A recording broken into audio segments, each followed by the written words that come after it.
민주당 이재명 대선 후보가 통합을 강조하며 외연 확장 행보를 이어가고 있는데요. 이분과 함께 민주당 선거 준비 상황 짚어보도록 하겠습니다. 강금실 민주당 총괄선대위원장 전화로 연결돼 있습니다. 위원장님 안녕하세요. 네, 안녕하세요.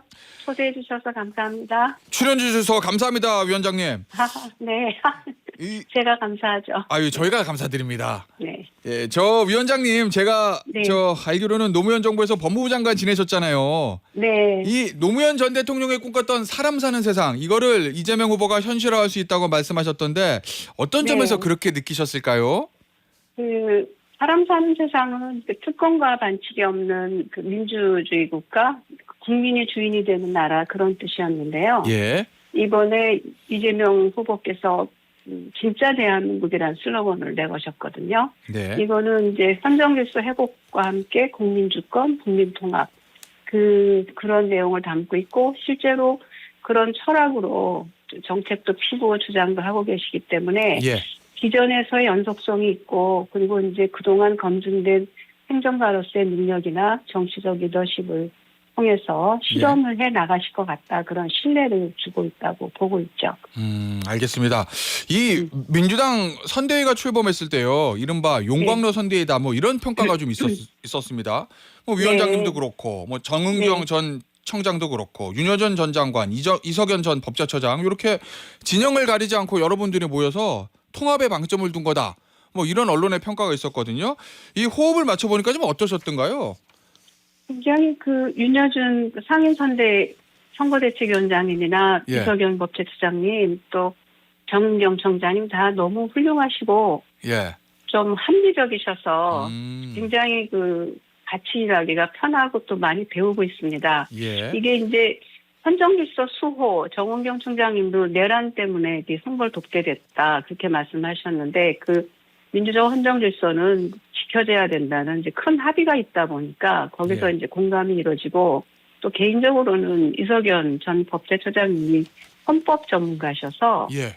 지금 구비구비 헌법 이슈가 될 때마다 많이 배우고 있어요. 그래서 예. 여러 가지로 많이 좋은 경험도 하고 또 그분들하고 많이 호흡도 맞추고 좋은 경험인 것 같습니다. 위원장님이 선대위를 합류하신 그 배경은 뭐가 있을까요, 위원장님? 저도 이제 마찬가지였어요. 예. 정치권을 오래 떠나 있었는데 예. 이번에 이제 비상계엄 이후에 불안한 상황이 계속되니까 이런 내란은 좀 끝나야 되지 않냐, 뭐래도 해야 되지 않나 이런 좀 간절한 심정이 있었죠. 예. 그래서 제 주변 사람들이 너무 많이 축하 인사와 격려를 해주셔서 다들 그런 심정인 분들이 많으신 것 같아요. 예. 이게 좀 끝나야 매듭이 젖어야 된다 이런 것이죠. 이 총괄 선대위원장은 선대위 내에서 어떤 역할을 합니까, 위원장님? 선거대책위원회의 선대위원장하고 이제 공동 선대위원장이 이제 조직이 돼 있는데요. 예. 최고회의라 그러나요?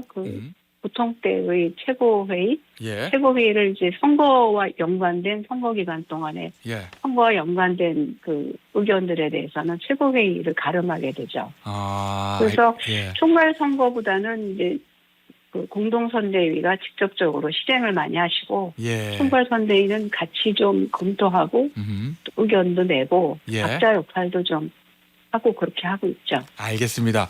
네. 최근에 민주당 빅텐트가 커지고 있다. 뭐 이런 얘기가 나오는데요. 왜냐하면 국민의힘에 있었던 김상국 의원이 탈당하고 민주당에 입당을 했고 개혁신당에 몸담았던 김영남 전 의원이나 허은하 전 대표는 이재명 후보를 지지하면서 민주당에 입당할 가능성도 좀 거론되고 있는데 이 보수 정당 출신 인사들이 왜 이재명 후보를 지지하고 민주당으로 오고 있다고 보십니까? 두 가지 이유인 것 같아요. 첫째는 우리 윤여준 이석연 선거대책위원장님과 마찬가지로 민주공화국이라는 이제 헌정질서를 지켜야 되는 상황이라는 이제 특수한 대선 상황이기 때문에 그게 이제 국민의힘이나 다른 당에서는 기대하기가 어렵고 민주당에서 그 문제를 함께 해결하고 싶다는 의지가 있으신 것 같고요. 또 하나는 이재명 후보가 내걸고 있는 진짜 대한민국의 국민주권, 국민통합 생각이 국민을 중심에 두고 국민의 이익을 위해서 일을 한다는 거기 때문에 기존의 진보 보수 틀을 좀 적용하기가 어려운 실용주의로 가고 있는 것이죠. 그래서 그 점에서 신뢰를 받고 계신 것 같아요. 그래서 예. 김상욱 의원은 이제 국민의힘에 지금 있어 보니 이 국민의힘이 야당이 되더라도 견제 역할을 못할 것 같다. 민주당 내에서 민주보수 역할을 하고 싶다고 말씀하시고요. 예. 허은하 대표는 이제 그런 말씀하셨더라고요. 이 후보님이 일관된 어떤 진짜로 개혁을 할 수 있는 포용적 리더십을 계속 보여주셨다. 경험을 하셨나 봐요. 국회 의정 활동에서. 예. 근데 그런 이재명 후보의 국민 중심의 그 입장, 국민 중심의 철학이 좀 공감을 얻고 있다. 그렇게 보고 있습니다. 예. 앞으로도 더 많은 보수 정당 출신 인사들이 민주당으로 올 거다. 이재명 후보를 지지할 거다. 그렇게 보고 계십니까, 위원장님? 뭐 제가 개인적으로 예측하기는 어렵지만은 예. 그 두 분 말고도 박근혜 그 전 대통령 지지했던 분들도 들어오시는 것 같고요. 예. 저도 기사 많은 봤습니다. 분들이 좀 관심을 기울이고 있다는 얘기는 전해 듣고 있습니다. 알겠습니다. 주제를 좀 바꿔볼게요, 위원장님. 네. 국민의힘의 김용태 비대위원장이 어제 이제 기자회견했거든요. 거기서 네. 대선 후보 배우자 토론회를 제안했어요. 결국 김문수 후보의 부인인 설란현 여사하고 이재명 후보의 부인인 김혜경 여사하고 1대1 토론을 하자. 뭐 이렇게 제안을 했는데 일단 이재명 후보와 민주당은 거부를 했고요. 어떻게 들으셨습니까? 그 제안. 저는 사실 개인적으로 텔레비에서 얼핏 그 얘기가 나올 때 예. 김건희 씨가 나오나? 그러니까 김건희 씨 정치 개입 논란이 바로 연상이 되고 예. 그리고 또 지난 대선에서 학력 조작인가요? 그런 문제로 직접 나와서 예. 기자회견까지 하셨잖아요. 예, 사과회견. 영부인 문제를 거론하는 것 자체가 좀 연상이 좀 안 좋았어요. 그리고 이제 법적으로는 이런 문제가 있는 것 같아요. 예. 토론회라는 게 공직선거법에 구체적으로 그 요건이 있거든요. 예. 후보와 정당의 정강, 정책, 정견에 관해서 토론을 하게 돼 있는데 예. 만일에 그 배우자들이 나와서 그런 정책, 정견 얘기를 하게 되면은 국민들이 정치 개입을 연상해서 안 좋을 거예요. 그리고 예. 이제 김용태 비대위원장님은 그 배우자 검증을 토론을 통해서 하자고 하는데 이거는 예. 공직선거법상 토론의 지지에 안 맞을 수가 있다는 거죠. 후보의 그 정견과 정책을 검토하게 돼 있기 때문에. 예. 그리고 이제 또 하나 문제는 그 헌법상 그 116조의 선거 운동의 기회를 공정하게 보장하라는 취지가 있는데, 예. 그러니까 이준석 후보 같은 분은 이제 이게 합당하지 않다고 항의할 만한 근거가 있는 것이죠. 그래서 예. 헌법 취지에도 반할 수 있다. 그래서 예. 좀 김용태 비대위원장님의 이 말씀은 좀 부적절하고 좀 경솔했던 거 아니냐 그렇게 예. 보고 있습니다. 배우자에 대한 검증 자체는 그래도 좀 필요하다 이렇게 보십니까, 위원장님?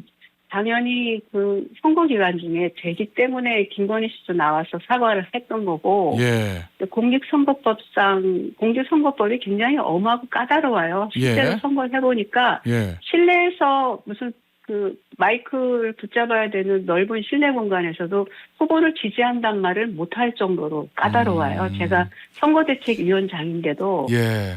그래서 공직선거법상의 여러 가지 규정과 제재들이 있기 때문에 배우자나 가족관계의 재산, 학력 다 검증되게 돼 있어요. 대선 기간 동안에. 그래서 예. 충분하지 않나 그렇게 보고 있죠. 그래서 검증하고 토론회는 좀 다른 차원이다 그렇게 보고 있습니다.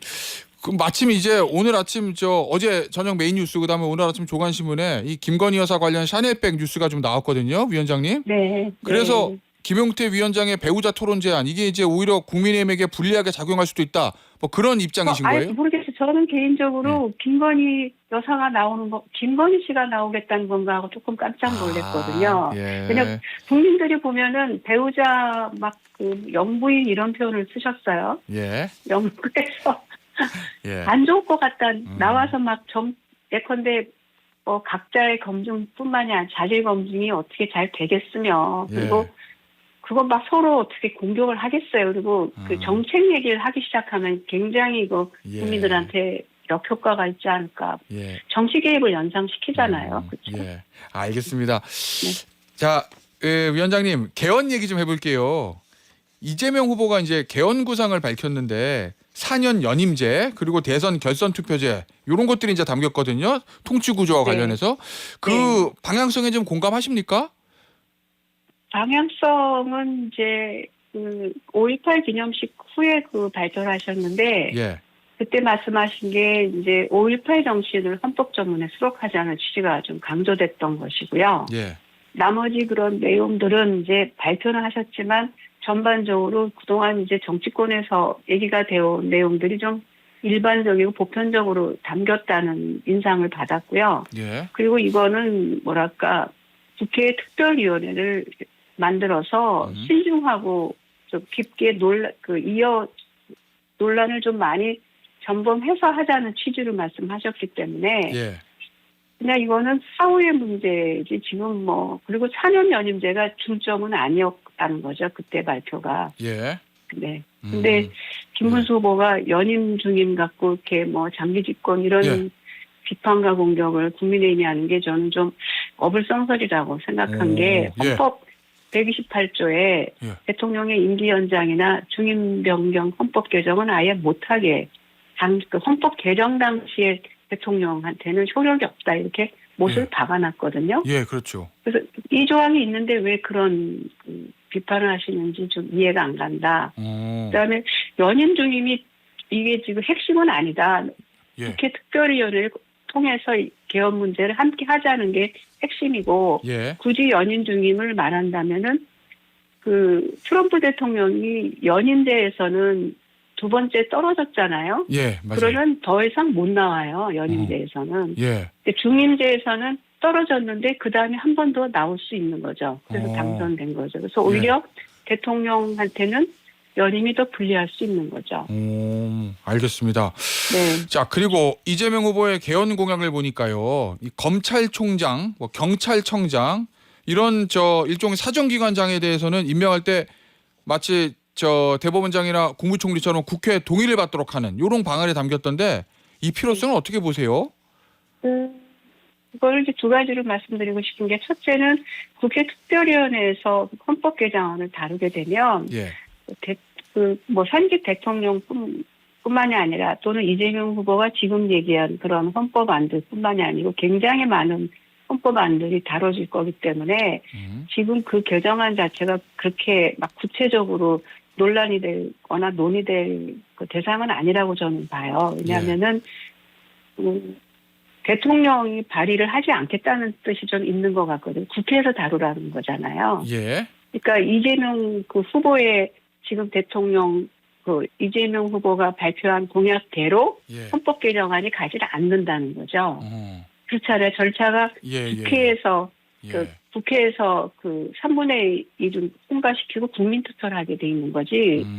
그래서 그 문제가 이렇게 논란될 필요는 없는 것 같고, 그다음에 이제 그 맥락에서는 국민주권주의를 좀 강화해서 이제 그 대통령이 너무 인사를 사유화했다는 비판이 많으니까 그런 부작용을 그 국민주권주의에 기반해서 위임받은 국회의 어떤 강화 절차를 강화시켜서 좀 공정성을 보장해보자는 취지이고 또 구체적인 내용은 큰 개헌 방향은 국민주권을 좀 더 강화하고 그 대통령 윤석열 대통령은 이제 비상계엄까지 했잖아요. 그러니까 너무 이렇게 남용되지 않는 그 권한들을 좀 조절해보자는 개헌 방향이니까 거기서 이제 어떤 논의들이 나올지는 이제 국민들과 국회에 맡겨져 있는 거죠. 알겠습니다. 위원장님, 저 마지막 질문 될 것 같은데요. 이 검찰 개혁이요. 이거 사실은 노무현 정부의 추진 과제이기도 했고 위원장님이 법무부 장관 지내실 때도 이 문제가 가장 중요한 화두였잖아요. 이 이재명 정부가 탄생하면 그러면 이 검찰 개혁 이거 어디서부터 어떻게 시작해야 한다고 좀 조언을 주시겠습니까? 지금 제가 그걸 계속 맡아서 들여다본 사람이 아니라서 조언하기는 적절치 않지만 처음 말씀해 주신 그 사람 사는 세상과 진짜 대한민국이라는 그 비전과 관점에서 보면 저는 그냥 진짜 국민주권이 실현되는 사회, 그래서 더 이상 권력기관이라는 말이 안 나오는 사회가 됐으면 좋겠다 그런 생각이 있어요. 자꾸 이제 권력기관 개혁을 우리가 얘기해 왔는데 안 되기 때문에 그 얘기를 한 거거든요. 예. 근데 실제로 권력이 국민에게만 있고 음. 뭐 검찰은 물론 모든 그 기관들이 위임을 받아서 권한과 책임을 행사한다고 본다면 예. 더 이상 권력이라는 말이 정치권에서 사라질 필요가 있는 거죠. 오로지 국민만이 권력자입니다. 예. 이 약속을 좀 하고 어허. 그런 관점에서 어떤 개혁 과제들이 출발했으면 좋겠다. 그런 생각을 하고 있습니다. 예. 알겠습니다. 이 그 검찰 그 개혁과 관련해서 위원장님 혹시 네. 가지고 계시는 어떤 보관이라든지 아이디어 같은 거 좀 있으세요? 제가 그 개혁 과제를 계속 맡아서 했던 사람이 아니기 때문에요. 그리고 예. 지금 이제 수사기관이 3곳이 됐잖아요. 예. 그러니까 제가 했던 뭐 20여 년 전하고는 상황이 많이 바뀌었고요. 예. 원칙적으로는 그 기관 간의 견제와 균형을 어떻게 맞출 것이냐. 그것이 이제 국민주권의 관점에서 좀 잘 갔으면 좋겠다. 그런 예. 개인적인 소망만 있죠. 알겠습니다. 위원장님 오늘 인터뷰는요 여기서 마무리하도록 하겠습니다. 지금까지 강금실 감사합니다. 민주당 총괄선대위원장이었습니다. 위원장님 감사합니다. 감사합니다.